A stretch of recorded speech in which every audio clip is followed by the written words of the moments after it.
Good morning दोस्तों। हमारे कल क्लास में बात कर रहे थे एम्पियर के परिपथ के नियम के बारे में।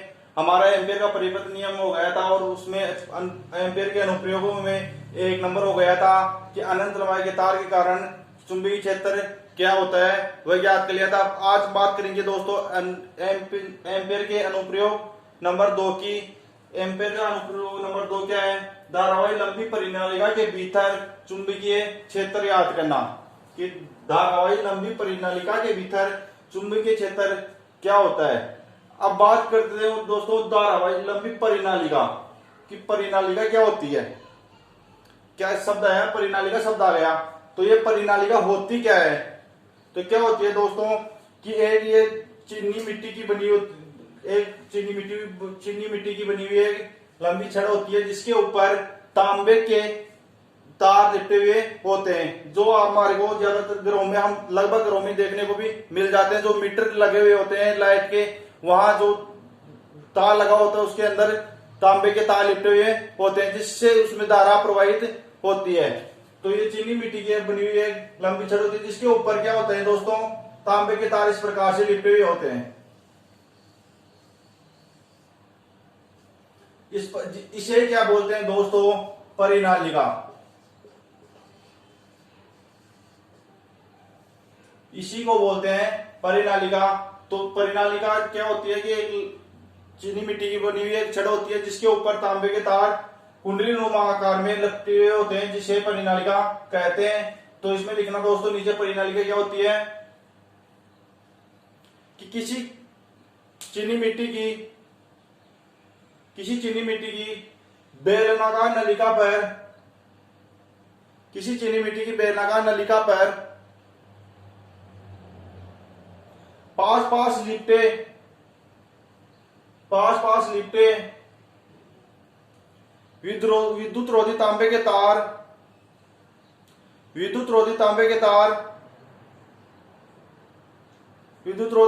तार के अनेक फेरों वाली कुंडली को अनेक फेरे लिपटे हुए इस प्रकार से अनेक फेरों वाली कुंडली को परिनालिका कहते हैं।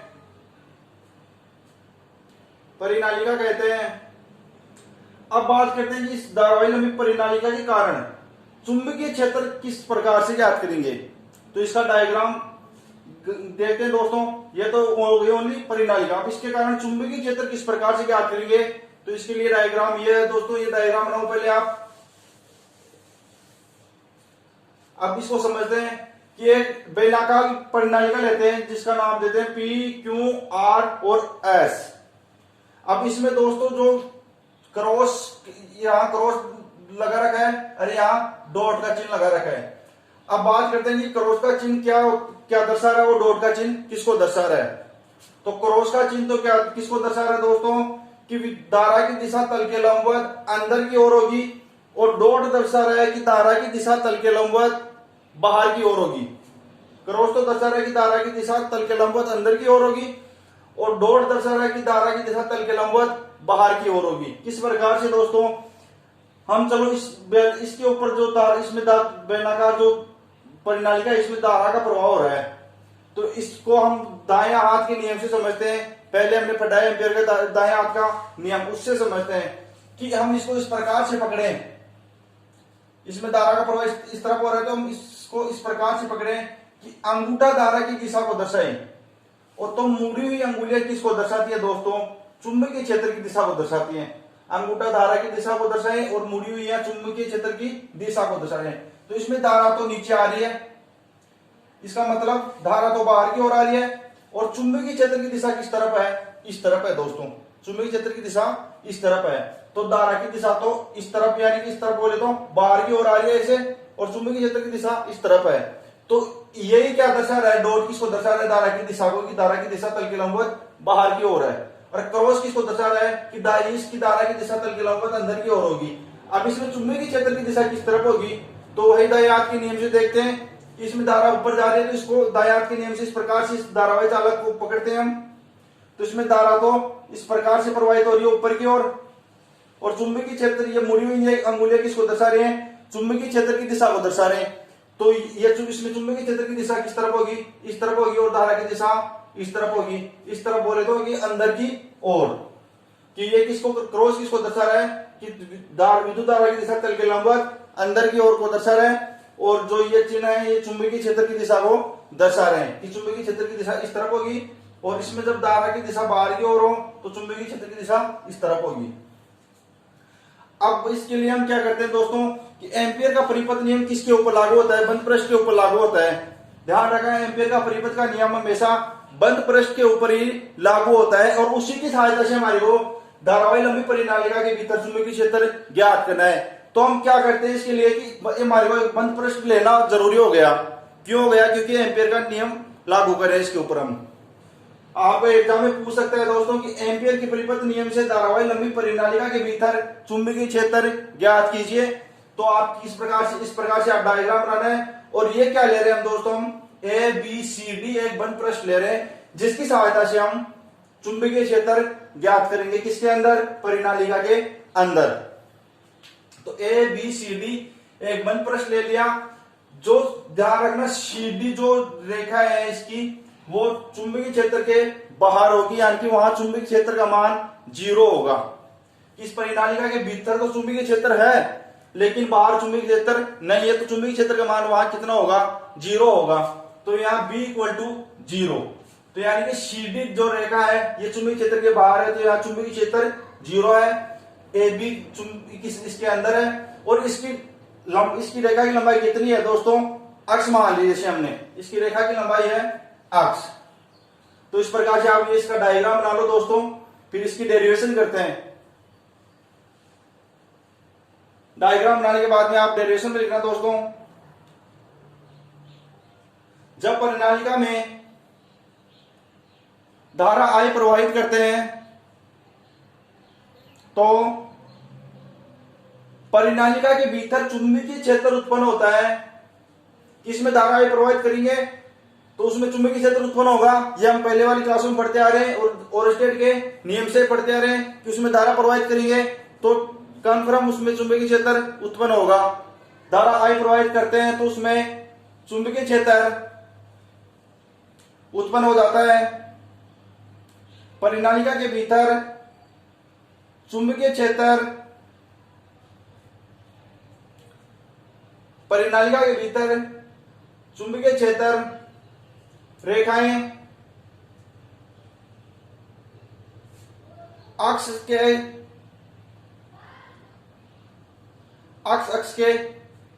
चुंबकीय क्षेत्र की रेखाएं अक्ष के अनुदिश होती है। ये अक्ष तो होता है, अक्ष के अनुदिश या इसके समांतर होती हैं, कि अक्ष के अनुदिश या इसके अक्ष के समांतर होती हैं।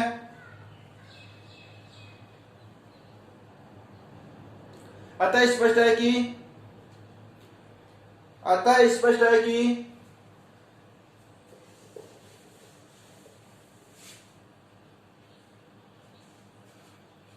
परिनालिका के भीतर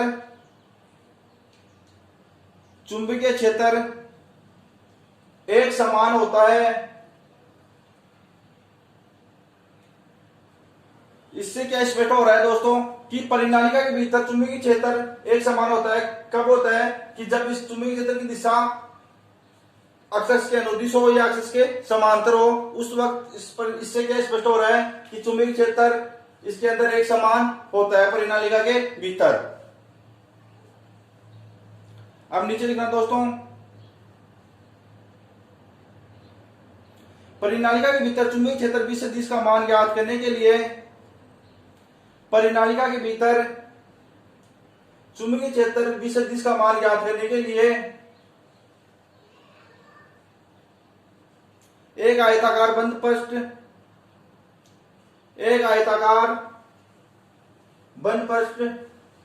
ABCD की कल्पना करते हैं। मैंने पहले बताया कि परिपथीय नियम, एम्पियर का परिपथीय नियम बंद पृष्ठ के ऊपर ही लागू होता है, जिसके कारण यहां क्या ले रहे हैं हम, एक बंद पृष्ठ की कल्पना करते हैं ABCD।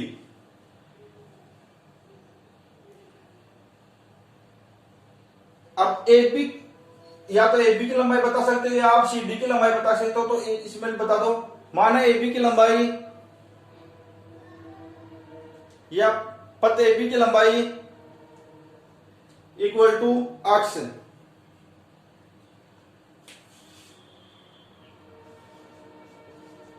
माना पथ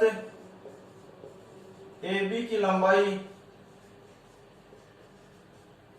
इक्वल टू अक्ष।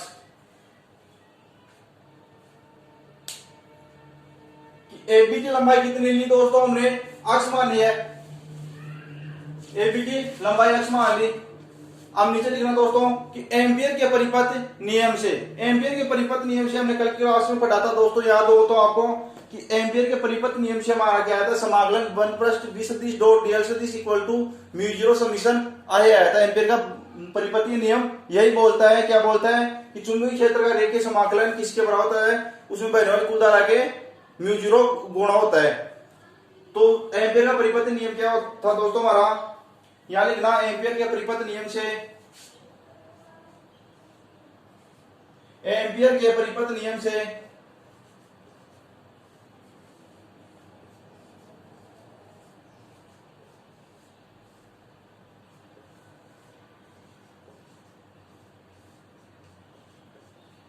समाकलन बंद पृष्ठ b सदिश डॉट dl सदिश equal to mu zero summation आई।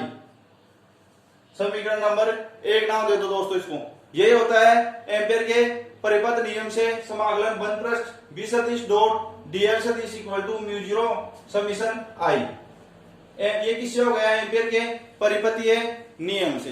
अब दोस्तों हम बंद पृष्ठ कौन सा ले रहे हैं, किसकी कल्पना करें, ABCD की कल्पना करें, तो इसका क्या करते हैं हम, रेखीय समाकलन करते हैं। जो बंद पृष्ठ लिया है इस, यही हमारे को एम्पियर का परिपथ नियम बोलता है इसकी बंद पृष्ठ का रेखीय समाकलन करेंगे। तो हम बंद पृष्ठ कौन सा ले रहे हैं, ABCD, तो इसका हम क्या करते हैं, रेखीय समाकलन करते हैं दोस्तों।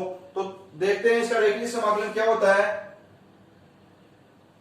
समाकलन बंद पृष्ठ किस किस का करें, ABCD और A, तभी तो ये पूरा बंद पृष्ठ आएगा, ABCD A। तो ABCD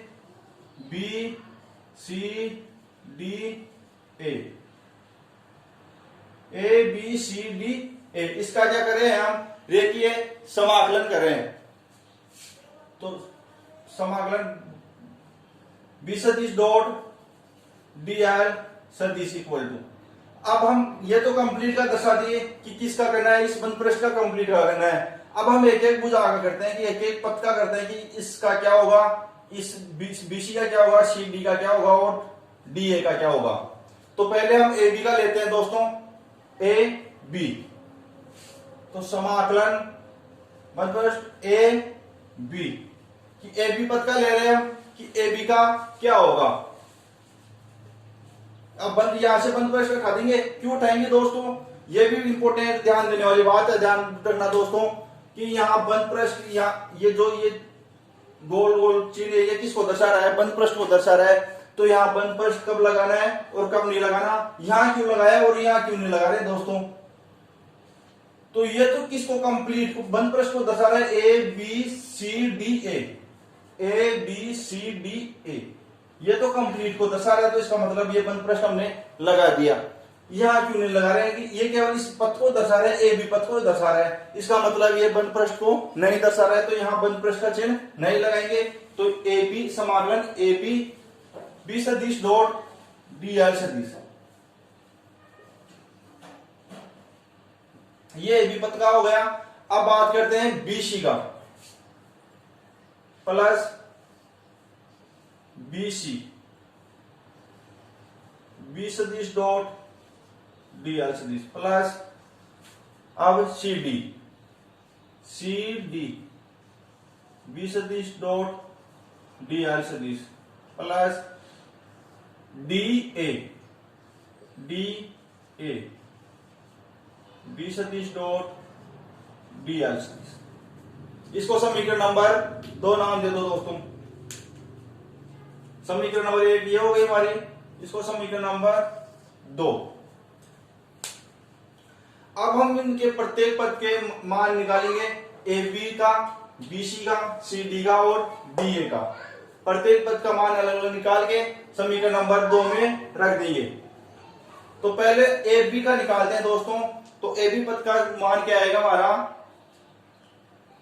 इससे पहले दोस्तों आप इसमें दो चार लाइनें लिख लो, जिससे आपको पता रहे कि इसमें जब चुंबकीय क्षेत्र के अंदर होगा और या चुंबकीय क्षेत्र की दिशा में होगा तो थीटा का मान क्या होगा, और जब चुंबकीय क्षेत्र की दिशा के लंबवत होगा तो थीटा का मान क्या होगा। तो नीचे एक फर्स्ट लाइन में लिखना दोस्तों आप, बी सदिश व डीएल की दिशा, बी सदिश यानी चुंबकीय क्षेत्र की दिशा और डीएल रेखीय समाकलन डीएल की दिशा, बी सदिश व डीएल सदिश की दिशा पथ ए बी के समांतर है, पथ ए बी के समांतर है। तो थीटा इक्वल टू कितना हो जाएगा दोस्तों, तो थीटा इक्वल टू कितना हो जाएगा दोस्तों, 0 डिग्री। थीटा इक्वल टू कितना हो जाएगा, 0 डिग्री। सेकेंड लाइन में लिखना दोस्तों, बी सदिश व डीएल की दिशा, बी सदिश व डीएल सदिश की दिशा, बी सदिश व डीएल सदिश की दिशा पथ बीसी व पथ डीए के लंबवत है, पथ बीसी व पथ डीए के लंबवत है। तो थीटा इक्वल टू कितना हो जाएगा दोस्तों, 90 डिग्री। यानी इससे क्या पता चल रहा है कि चुंबकीय क्षेत्र की दिशा तो इस तरफ और इनकी दिशा इस तरफ है, तो ये लंबवत हो गई। तो यहाँ थीटा इक्वल टू कितना हो जाएगा, 90 डिग्री। अब ए बी जो पथ है इसकी दिशा किस तरफ थी दोस्तों, चुंबकीय क्षेत्र की दिशा की तरफ थी, तो यहाँ थीटा कितना हो जाएगा, 0 डिग्री। अब बात करते हैं कि सर आपने डीसी पथ नहीं बताया इसके बारे में कि यहाँ थीटा कितना होगा। तो यहाँ ऑलरेडी जब चुंबकीय क्षेत्र का मान ही 0 है तो वहां थीटा नहीं होगा, यानी 0 हो जाएगा कंप्लीट। और नीचे अब इस बात को भी आप नीचे लिख लेना, सीडी पथ परिनालिका के बाहर दूर स्थित है, यहां चुंबकीय क्षेत्र बी सदिश 0 होता है या 0 है। तो इसे दोस्तों अलग अलग मान निकाल लेते हैं हम।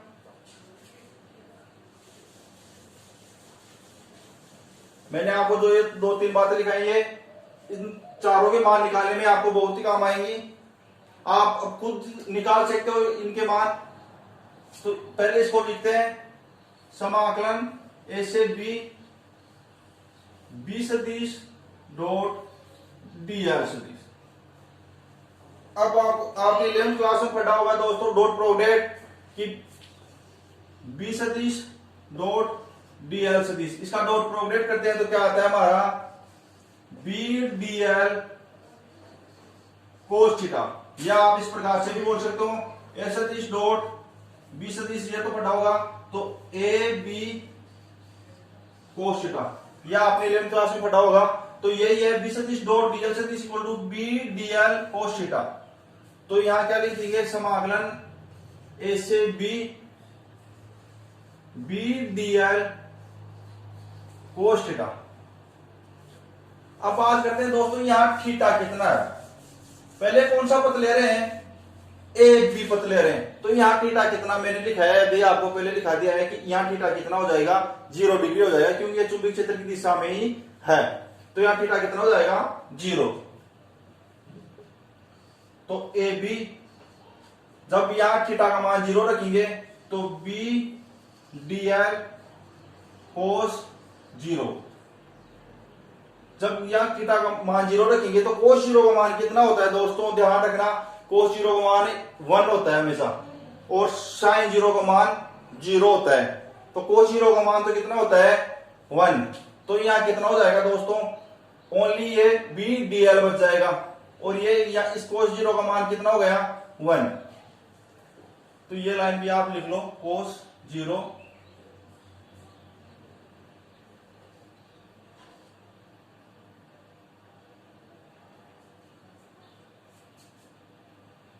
समाकलन ए से बी, या आप इसको यहीं पे दर्शा दो, या ये हो गया, या कोष्टक में दर्शा दो। कोस 0 का मान कितना होता है 1, यहां कोष्टक में दर्शा दिया आपने। अब दूसरे का मान निकालते हैं बी सी का, समाकलन बी सी, बी सदिश डॉट डीएल सदिश equal to B C B dl, ये क्या इसी की तरह हो जाएगा बी डीएल कोस थीटा। तो यहां कोस थीटा, थीटा का मान अब कौन सा पता ले रहे हैं बी सी, बी सी यानी कि चुंबकीय क्षेत्र की दिशा क्या है लंबवत है, तो थीटा का मान कितना हो जाएगा दोस्तों 90 डिग्री हो जाएगा। तो यहां कोस 90, कोस 90 का मान कितना होता है कोस 90 का मान कितना होता है दोस्तों 0। तो ये कंप्लीट क्या हो जाएगा दोस्तों 0 हो जाएगा। इसी प्रकार अगले का निकालते हैं सी डी का, सी डी, बी सदिश डॉट डीएल सदिश equal to C D B DL C और डी, इसका निकाल रहे हैं तो इसका तो निकालने की आपको जरूरत ही नहीं है दोस्तों, ऑलरेडी इसका मान कितना है 0 होगा, ऑलरेडी इसका मान कितना होगा 0 होगा। इसी प्रकार अगले का निकालते हैं दोस्तों डी ए, तो समाकलन डी ए बी सदिश डॉट डीएल सदिश equal to D A B DL cos theta. तो यहां थीटा का मान कितना होगा, जिसका बीसी का कितना था थीटा 90, तो ए डी का भी कितना होगा 90 होगा, क्योंकि दोनों ही क्या है चुंबकीय क्षेत्र के लंबवत है। तो ये कितना है 90, तो कोस 90 का मान 0, तो ये कंप्लीट क्या हो जाएगा 0। ये आ गए दोस्तों हमारे इन चारों के मान।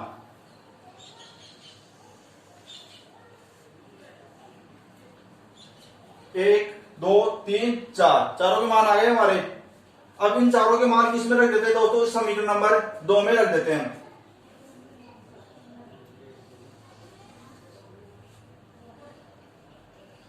भाई ये सारे मान हैं जो समीकरण नंबर हम 2 में रख दें तो ये कंप्लीट मान आ जाएंगे।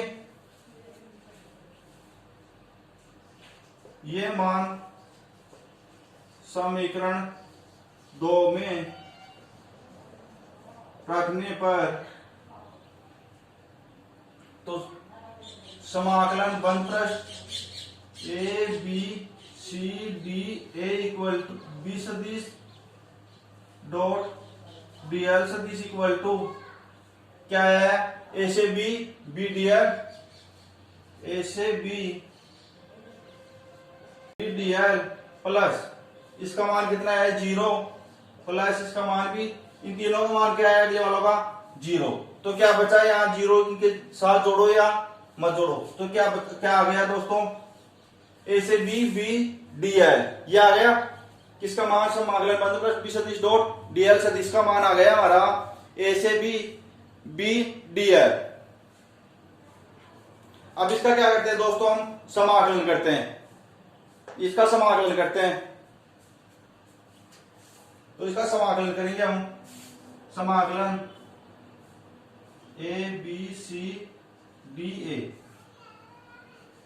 बी सदिश डॉट डीएल सदिश इक्वल टू बी तो बाहर आ जाएगा, और जब डीएल का समाकलन होगा तो डीएल का समाकलन इसकी पथ की लंबाई कितनी ले रहे हैं अक्ष ले रहे हैं, तो यहाँ कितना इसका समाकलन कितना हो जाएगा अक्ष हो जाएगा। डीएल का समाकलन रेखीय समाकलन कर रहे हैं इनका, तो इनका पथ की लंबाई कितनी ले रहे हैं हम अक्ष ले रहे हैं, तो इसका डीएल का समाकलन कितना हो जाएगा अक्ष, डीएल का समाकलन हो जाएगा हमारा अक्ष, तो बी अक्ष हो जाएगा। तो इसका मान क्या आ गया दोस्तों, समाकलन बनपृष्ठ बी सदिश डॉट डीएल सदिश इक्वल टू बी अक्ष। ये समीकरण नंबर आप इसको दे दो 3।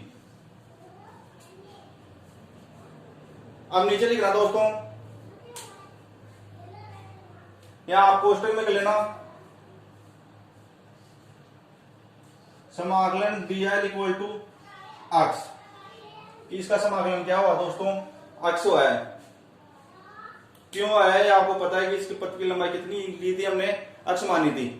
अब नीचे लिखना माना परिनालिका की प्रति एकांक लंबाई में फेरों की संख्या n है। माना परिनालिका की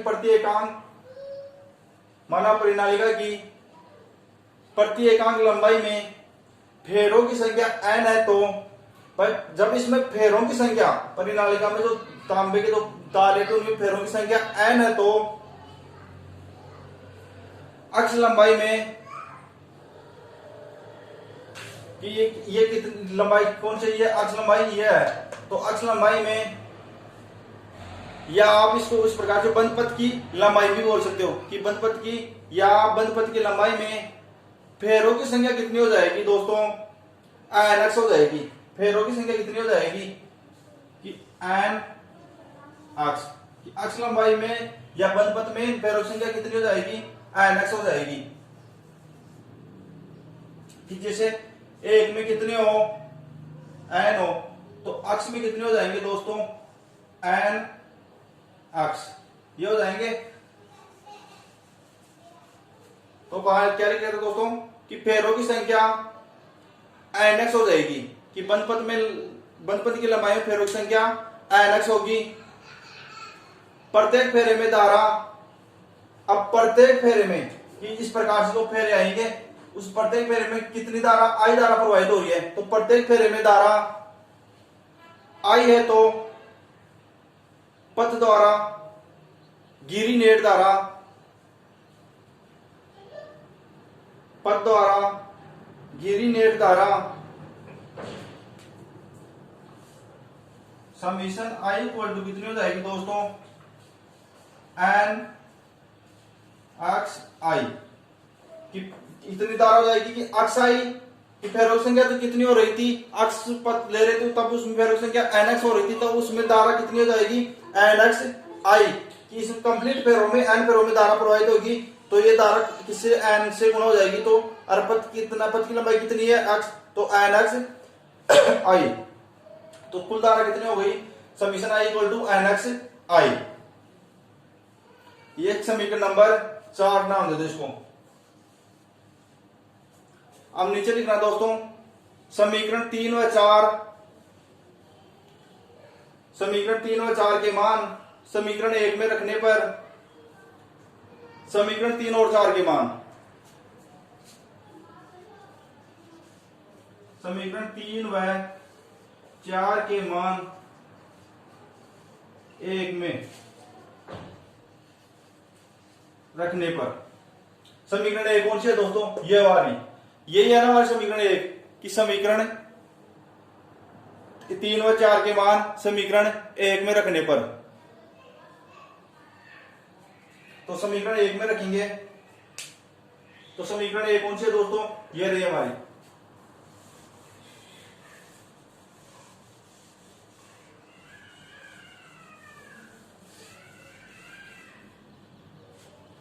तो इस समीकरण 1 में रखते हैं, तो इससे तो समाकलन 1 + b से डॉट dl से इसका मान क्या आया था, इस समीकरण 3 से तो b अक्ष, तो इससे तो क्या आया था हमारा b अक्ष इक्वल टू इसे μ0 समीशन i, यानी इस धारा का मान कितना आ रहा है, समीशन i का मान कितना आ रहा है, n x i आ रहा है, तो μ0 यहां से समीशन i का मान रखेंगे तो n x i, तो n x i ये मान आ गया।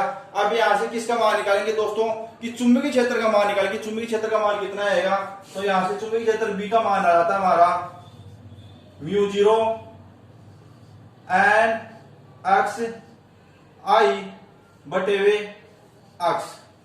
अब जो कट रहा है उसको काट दो कि अक्ष से अक्ष कैंसिल हो रहा है, इस अक्ष से ये अक्ष कैंसिल हो रहा है, तो अक्ष से अक्ष कैंसिल हो रहा है, तो क्या बचा दोस्तों, चुंबकीय क्षेत्र का मान कितना है हमारा,